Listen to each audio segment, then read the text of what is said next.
Buenos días a todos.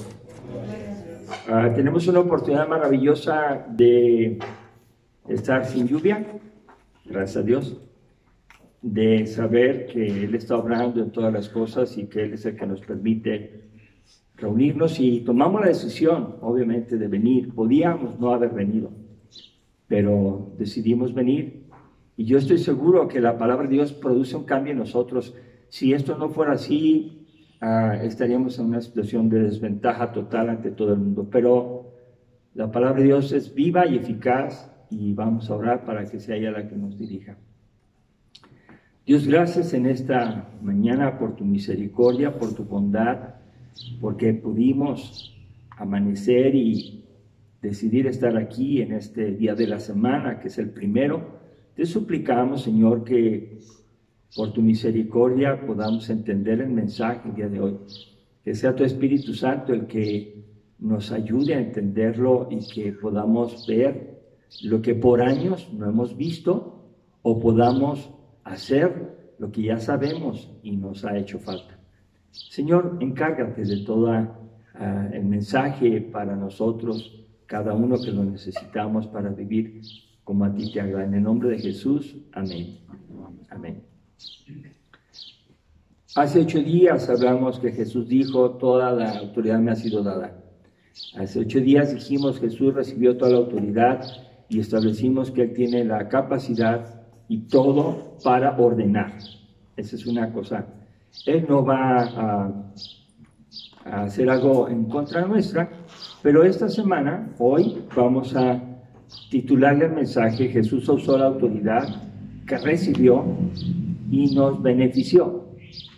Jesús usó la autoridad que recibió y nos benefició.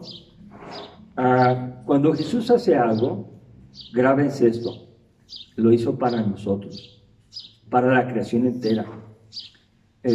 Hace 8 días también decíamos que si las personas no creen en Jesús, eso no cambia a Dios.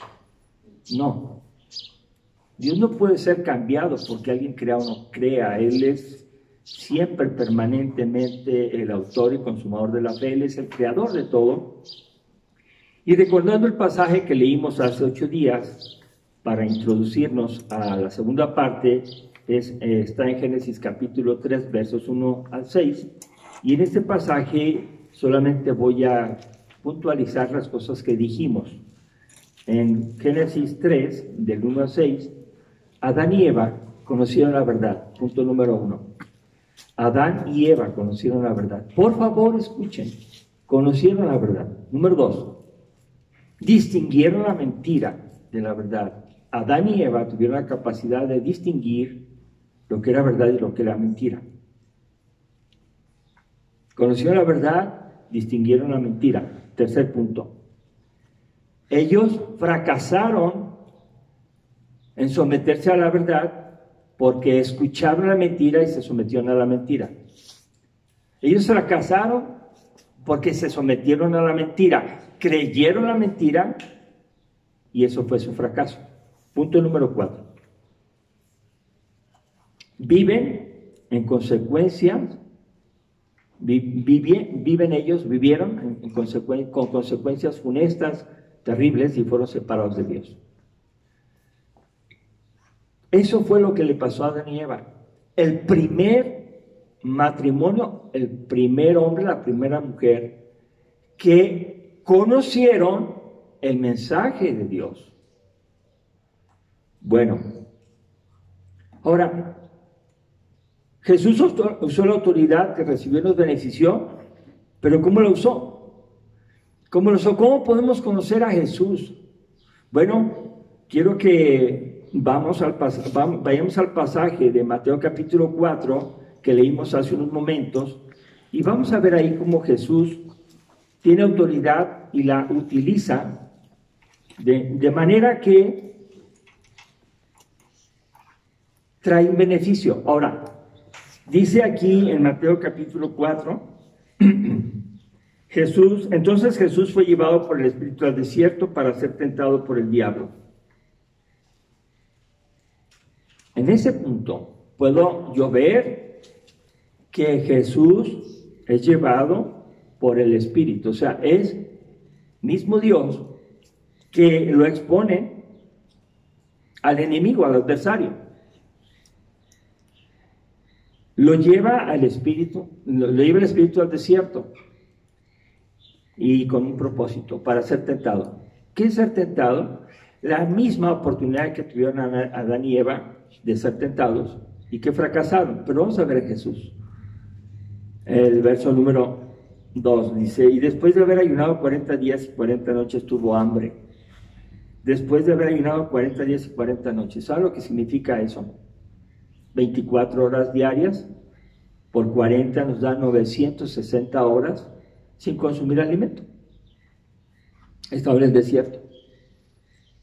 960 horas. Nosotros en 6 horas ya tenemos hambre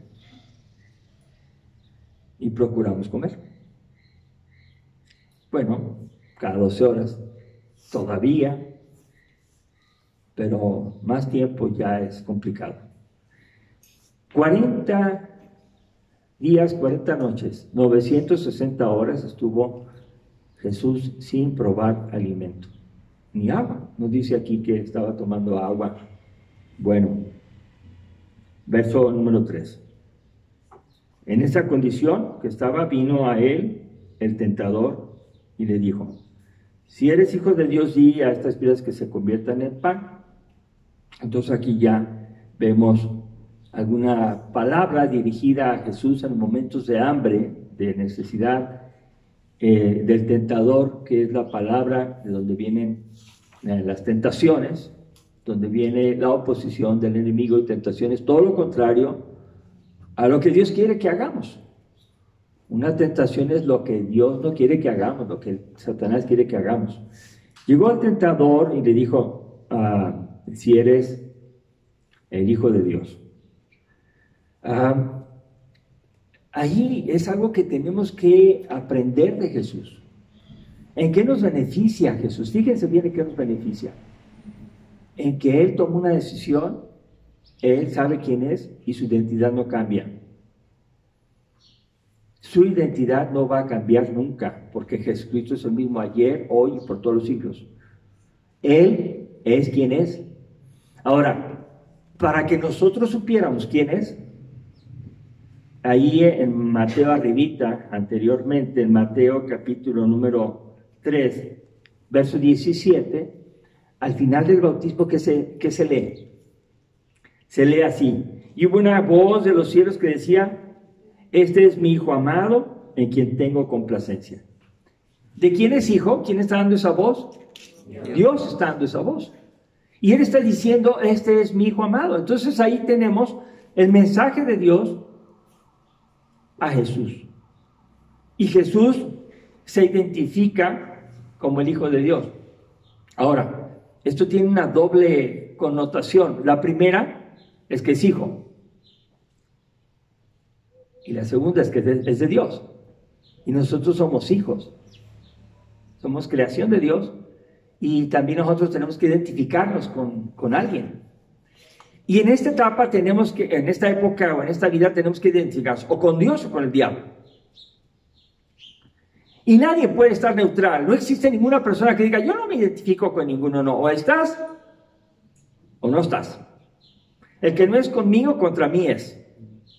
El que no junta conmigo desparrama, dice Jesús. No puedes quedarte: lo estoy pensando. No es cierto. Mientras que lo estás pensando, no eres de Dios. No eres un hijo de Dios. ¿Se dan cuenta de lo serio que es esto? Es que me gusta. Bueno, sí, te gusta, pero ¿qué? Aquí Jesús es ratificado, que se escucha y se ve ahí que Dios dice: este es mi Hijo amado en quien tengo complacencia. Ahora llega la tentación y le dice: si eres el Hijo de Dios. ¿Se dan cuenta cómo esto trae a ver, ¿lo escucho o no lo escucho? ¿Pienso o no pienso? ¿Seré o no seré? Bueno, Jesús le responde. Verso 4. Dice: escrito está: no solo de pan vivirá el hombre, sino en toda palabra que sale de la boca de Dios. Él contesta citando lo que ya conocía del Antiguo Testamento. Él no está diciendo una cosa diferente a la que el Padre dice. Vamos a buscar Deuteronomio 8:3. En Deuteronomio 8:3, ya desde ahí estamos aprendiendo algo. Deuteronomio 8:3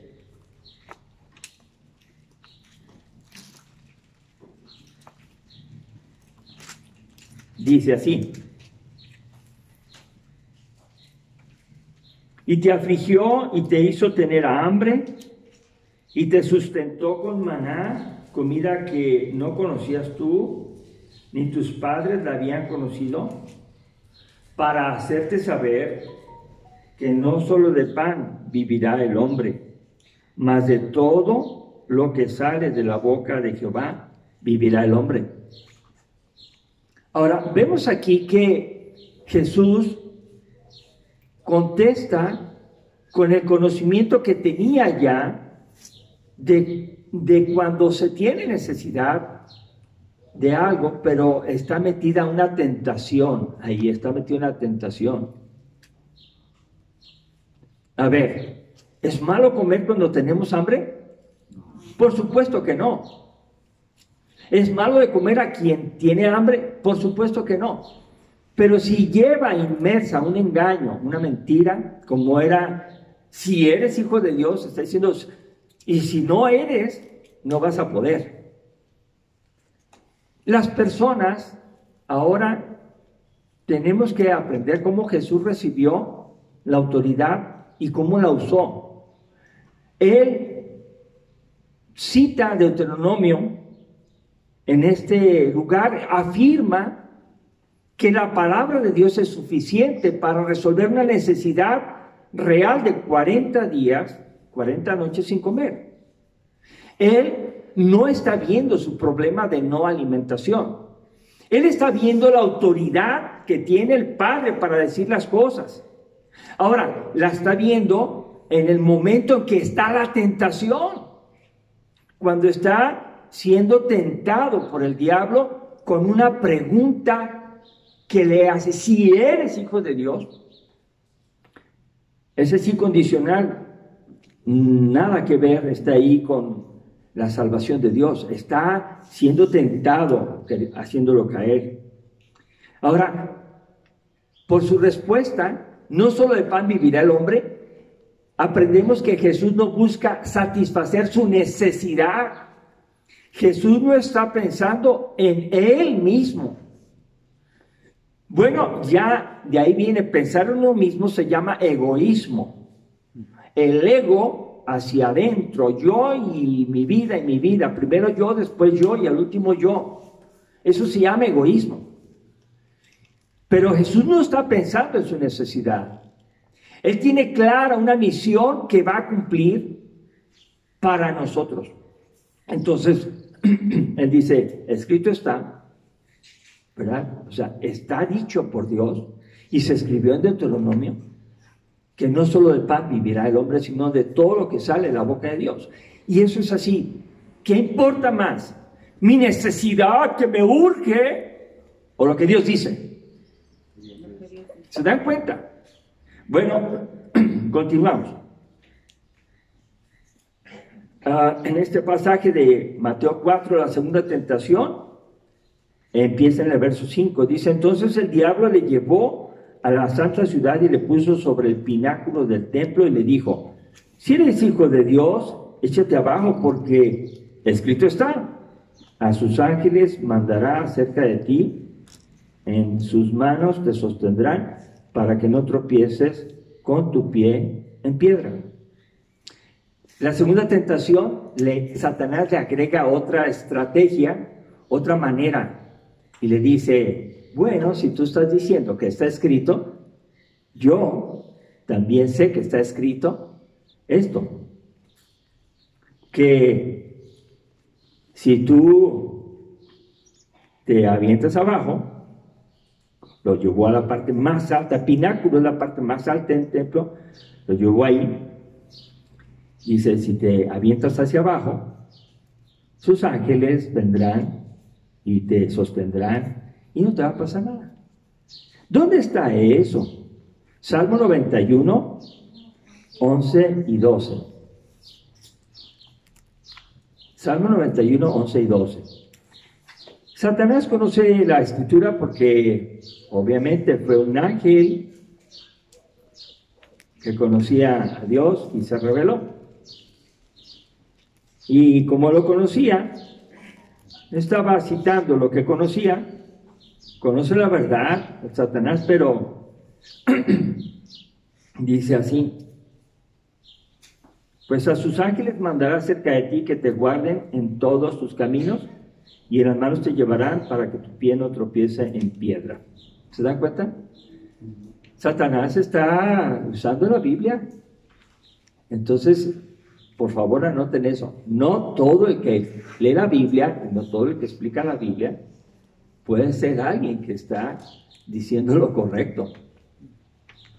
¿Cuándo es usada mal? Cuando a la Biblia o a la enseñanza de la Biblia le ponen un mensaje que no corresponde al mensaje de Dios. La tentación era: aviéntate y vas a ver que se va a cumplir lo que dice de ti, o dice la Biblia, lo que dice Dios. ¿Cómo respondió Jesús? Vamos a leer la respuesta de Jesús. 7. Jesús le dijo: escrito está también, no tentarás al Señor tu Dios.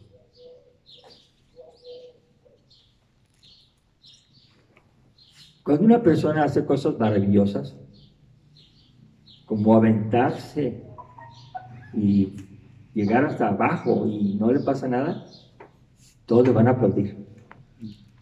Cuando una persona hace algo muy bonito, le van a aplaudir. Cuando alguien puede hacer una buena obra, la publica, le van a aplaudir. ¿Y qué era la tentación entonces para Jesús en ese momento? Adquiere fama. Mira, vas a empezar y necesitas tener fama. Date a ver. Presume quién eres. Exhibe tu poder. Haz algo que las personas digan: oh, tiene la razón. Y que las personas lo sigan a él por la fama adquirida, por hacer cosas que nadie puede hacer. Bueno, déjeme decirle que Jesús tiene todo el poder, y hablando de la primera tentación, tuvo el poder para alimentar a 5,000 y más, ¿verdad? Pudo decir a esos panes y esos peces que se multiplicaran, y pudo demostrar su poder, pero él no satisfizo su propia necesidad, sino buscó satisfacer la necesidad de otros. Ahora, vemos aquí también que Jesús tenía el poder para hacer todo, pero no lo hizo porque no quería llegar a tener gloria y fama sin Dios. La respuesta es: no tentarás al Señor tu Dios. Bueno, es fundamental no tentar a Dios. Y bueno, vamos al versículo A, en Deuteronomio 6:16. Deuteronomio 6:16 es de donde Jesús toma también esta afirmación. Deuteronomio 6:16 dice así: no tentaréis a Jehová vuestro Dios como lo tentasteis en Masá. No tentaréis. Puedo hacer un paréntesis y decirles: conocemos la verdad nos hará libres de caer en el pecado, de caer en la tentación. Bueno, vamos al verso que sigue, verso 8. Otra vez le llevó el diablo a un monte muy alto y le mostró todos los reinos del mundo y la gloria de ellos, y le dijo: todo esto te daré si postrado me adorares. Todo esto te lo voy a dar. Bueno, vamos a revisar. El diablo tiene poder para llevar a Jesús a un monte muy alto. Bueno, aquí dice, le llevó y le mostró todos los reinos del mundo. ¿Cómo lo hizo? Tiene poder. ¿Asombra a Jesús? No. Pero le muestra todo lo que puede hacer. Así, en un momento muy breve. Pero notemos, ¿quién es el creador de todas las cosas? ¿Satanás o Dios? Dios. Y Jesús participó y es creador de toda la creación, lo hemos visto. Entonces, ¿cómo Él se va a creer que le va a dar lo que es de Él? ¿Se dan cuenta cómo trabaja la mentira? La mentira trabaja mostrando una verdad que no existe como si fuera verdad. Y adelantando un poco decíamos, la mentira va a prosperar donde no hay verdad, donde no hay que la detenga, donde no hay la oscuridad, está presente donde la luz está apagada. Entonces aquí vemos a Jesús que Él de nuevo prende la luz. De nuevo se acerca a la palabra de Dios y contesta en el verso 10. Dice, vete Satanás, porque escrito estás, al Señor tu Dios adorarás y a Él solo servirás. Ahora, de nuevo, Jesús, ¿cómo contesta? Pues citando Deuteronomio capítulo 6 y verso 13. Miren qué interesante entonces es ver el Antiguo Testamento y el Nuevo como un solo mensaje que puede y debe ser usado para triunfar sobre las tentaciones. ¿De acuerdo? Bueno, es para triunfar, para no caer en la tentación como Jesús no cayó. Y aquí vemos entonces Deuteronomio 6:13. ¿Quién lo tiene y lo lee? Lo voy a leer yo entonces porque quiero que se escuche. Dice, a Jehová tu Dios temerás y a Él solo servirás y por su nombre jurarás. O sea, no hay otra persona a la que temer, no hay otra persona a la que adorar, no hay otra persona a la que seguir. No hay nadie en la tierra al que podamos decirle, oh, muchas gracias, de aquí en adelante voy a ser fiel a ti. No es cierto.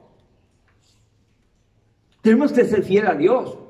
Y cuando somos fieles a Dios, todo lo demás nos va a venir por añadidura. Todo se va a mantener bajo el cuidado de Dios, porque Dios es el que une, Dios es el creador. Entonces aquí vemos claramente que Él responde con otra palabra de autoridad. Vete, Satanás. Vete, se acabó. Yo diría, ¿por qué Jesús platicó tanto? ¿Por qué Jesús hizo un diálogo? Número uno, porque tenía la verdad, Él es la verdad. Y número dos, para que nosotros aprendiéramos cuando somos tentados. Nada de lo que existe en la Biblia está escrito es para provecho propio, sino es para la gloria de Dios. Y si algo citamos, es para que Dios sea glorificado, ¿de acuerdo? No para que yo quede bien, sino para que Él quede bien. Entonces, puntualizo o resumo las tentaciones. Jesús conoce la verdad, Él es la verdad, Juan 14:6.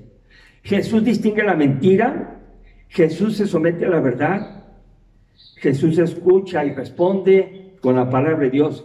Jesús vive para llevarnos de regreso a la comunión con Dios desde ahora. Y este último punto lo voy a ampliar un poquito. A diferencia de Adán, ya la podemos ver, Jesús conoció la verdad, Adán conoció la verdad, Jesús conoció la verdad. Jesús distingue la mentira, Adán distinguió la mentira. Jesús se somete a la verdad, Adán y Eva se someten a la mentira. Jesús escucha y responde con la palabra de Dios, y Adán y Eva responden viendo, pensando y percibiendo que era bueno, se guiaron por ellos mismos, siendo consultaron a Dios.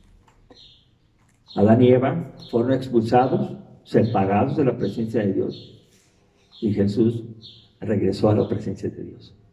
Jesús está sentado a la diestra de Dios Padre, Él vive. Amén. Jesús resucitó, no puede ser retenido por la muerte. ¿Y qué implicaciones tiene esto para mí? Ahora sí, vamos a las implicaciones. O sea, que Jesús haya vencido las tentaciones, ¿qué implica? Porque si está escrito, algo tiene que significar para nosotros. Una es para nuestro beneficio. Filipenses capítulo 2, versos 6 al 8.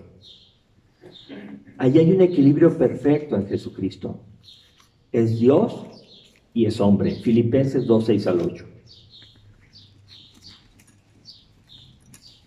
Y si Jesús es Dios y hombre, entonces lo que está diciendo entiende perfectamente el plan de Dios, porque Él es Dios, y entiende perfectamente lo que pasamos nosotros en la vida real.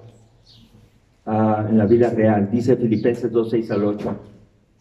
El cual, siendo en forma de Dios, no estimó el ser igual a Dios como cosa a que aferrarse, sino que se despojó a sí mismo tomando forma de siervo, hecho semejante a los hombres, y estando en la condición de hombre se humilló a sí mismo, haciéndose obediente hasta la muerte y muerte de cruz.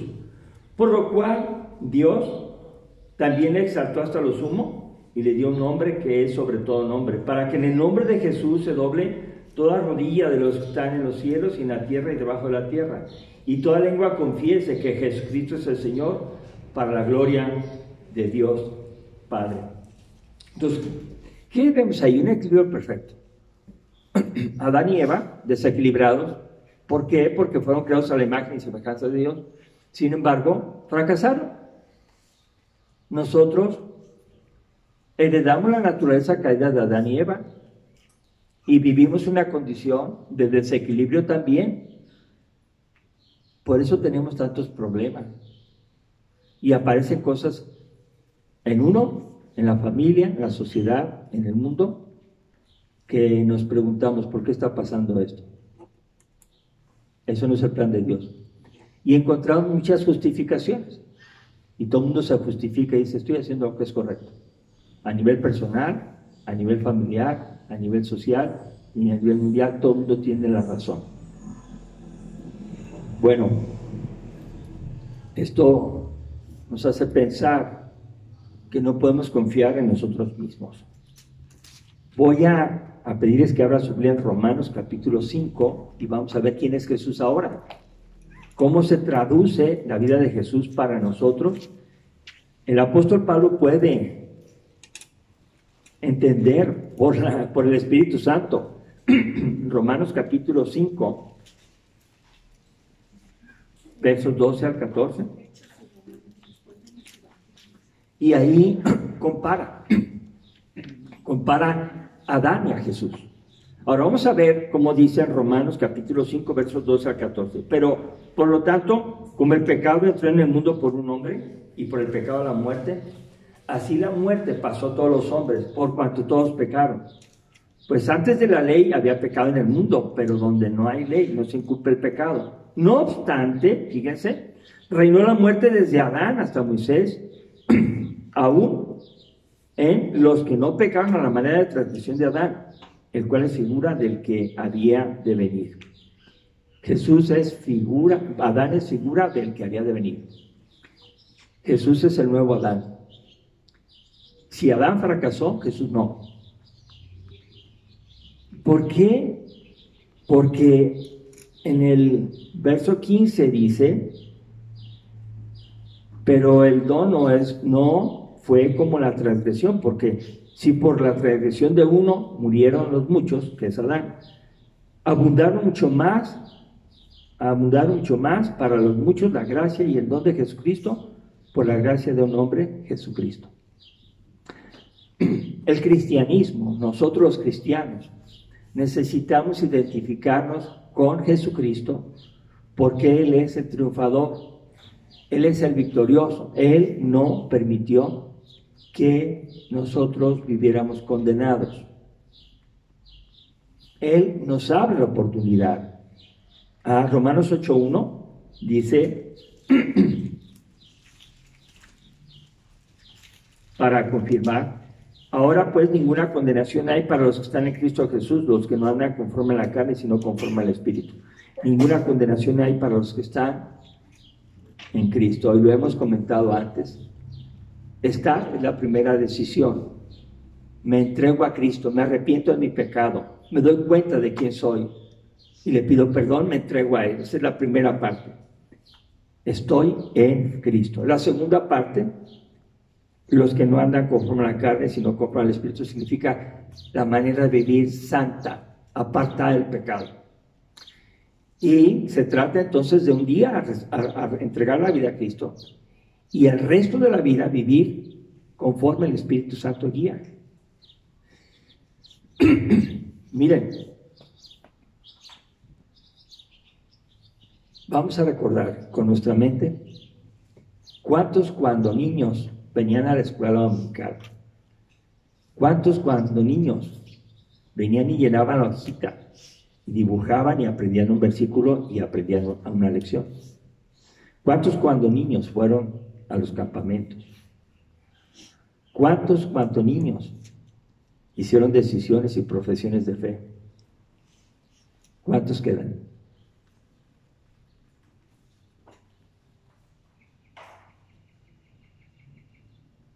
Llegaron a la juventud y no fue suficiente lo que aprendieron. Reconociendo sinceramente, unos fueron muertos ya por violencia, algunos desaparecidos que nunca se encontraron, otros que sus vidas se destruyeron y viven alejados de Dios, otros que profesan ser creyentes y viven conforme el mundo vive, que sus amigos son los del mundo, no la iglesia. Otros que se dicen cristianos, o nos decimos y podemos cargar la Biblia y no hacemos lo que Dios está diciendo que hagamos. No es suficiente conocer el mensaje. Es necesario que exista una conversión verdadera para que se junten las dos cosas. Una, la conversión, y otra, la vida en el Espíritu. Y el Espíritu Santo no te va a dar permiso si tú le dices, ¿puedo hacer esto y esto? Me están diciendo que está mal. Y ya lo vi en la Biblia que está mal, pero yo lo quiero seguir haciendo. El Espíritu Santo no te va a dar permiso. No necesitamos que nos lo digan. El Espíritu Santo está para decírnoslo. Yo les voy a decir otra cosa. Con mucha tristeza se lo dije a un hombre muy preparado, con mucho conocimiento y que me dijo muchas cosas. Y le hablé de Jesucristo y le dije, le voy a decir una verdad que usted se va a quedar pensando. Todos tenemos doble vida. Y se me queda pensando. Porque usted y yo y todas las personas no podemos contar todo lo que pensamos, ni todo lo que hemos dicho, ni todo lo que hemos hecho. Y vemos lo exterior, pero no vemos la segunda persona que somos en realidad. Hablamos bonito y las mujeres por el oído caen y los hombres por la vista caen. Pero ¿qué hay después de eso? Tenemos doble vida. Cuando Jesús muere, el beneficio que nos viene a traer, Él no cayó en el pecado. El beneficio que nos viene a traer es yo muero por ustedes. Yo los voy a ayudar, los voy a rescatar, los llevaré a mi presencia con Dios donde estoy ahora. Vendré otra vez y los tomaré para que estén donde yo estoy por siempre. Pero, por favor, decídanse creer. Por eso es importante leer la Biblia. En todos lados, en toda reunión, Cristo tiene que ser predicado y exaltado, por favor. Reuniones sociales, ¿para qué? ¿Para qué el buen comer? ¿Para qué esto y para qué el otro? Si no Cristo está allí. Si Cristo no toca el corazón, las fibras de nosotros, hermanos, no vamos a resistir y vamos a traer una historia triste después, de divorcio, de muerte, de enfermedad, de daños, de traición, de fraude. Porque no ha tocado Dios nuestro corazón. Necesitamos que el Espíritu Santo habite en nosotros. Y si habita, que lo obedezcamos. Es de gran importancia conocer la verdad. Es de gran importancia distinguir la mentira. Pero es vital obedecer la verdad. Conocer, distinguir, no son suficientes si nosotros no obedecemos la palabra. No vamos a poder, pero hay alguien que puede, que es Jesucristo, y pudo, y triunfó, y nos da la salvación a personas sinceras que deseamos hacer su voluntad, aunque somos imperfectos y fallamos. Porque la salvación no es por lo que yo hago, por lo que aparento, por lo que enseño, por lo que regalo. No, la salvación es por Cristo. Pero Él me enseña a mí a vivir obedeciéndole. Entonces yo quiero invitarles, hermanos, a ustedes a leer la Biblia, dedicar tiempo. No es suficiente leer el mensaje de hoy, es una probadita, pero tiene toda la semana para leer la Biblia y para decirle a Dios, enséñame más, porque quiero contestar con tu palabra a las tentaciones, como Jesús contestó. Él venció, yo quiero vencer. ¿Se dan cuenta? Vamos a ponernos de pie, vamos a orar. Que Dios nos dé esa voluntad de buscarle a través de su palabra y de abandonar el pecado con el poder de su Espíritu Santo. Señor, esta mañana te damos toda la honra y toda la gloria a ti, porque en Cristo Jesús nos has dado la victoria, porque ya no tenemos ninguna condenación. El acta de decretos contraria a nosotros ha sido clavado en la cruz, ya no hay poder sobre el pecado en nosotros, y Señor, queremos aprender a responder venciendo las tentaciones que el diablo ha hecho caer a muchos de nosotros. Estamos aquí, hemos vencido algunas veces y otras veces hemos quedado cortos en la obediencia, pero Padre, reconociendo tu santidad, reconocemos también que necesitamos de tu gracia para seguir creciendo en la obediencia, y que presentemos a Cristo, no solamente a los cercanos y a los que nos agradan, sino a todos aquellos que necesitan y están perdidos. Pues gracias por el mensaje de tu palabra y por lo que haces siempre en Cristo Jesús. Amén. Amén. Dios los bendiga, hermanos.